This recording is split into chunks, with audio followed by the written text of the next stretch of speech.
I will now demonstrate how to use a mouse when resizing a row or a column. So as we said, you can take your mouse and take it up to the top here, and when I hover it between B and C, and it's a little tricky there, but and it shows an arrow pointing in two directions when I get it in the middle. And when I do that, I'm going to hold that mouse down and I'm going to drag column B to the right and let it go, and you'll see that it made that column wider.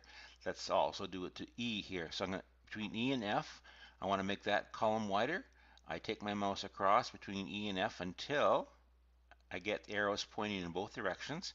I hold down my mouse and I move my uh, column to the left to make it bigger, or conversely, I can hold it down and move it to the other side to the left to make it smaller. So right to make it bigger, and left to make it smaller. Same with the row size.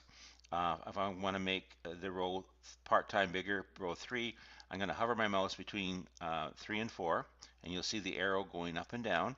I'm going to drag the row down, and that should make that row wider.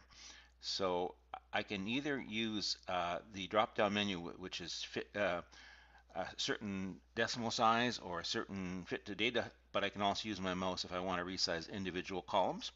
I can basically put my mouse between a row, C and D, see the arrow pointing in both directions, and then drag my column to the right.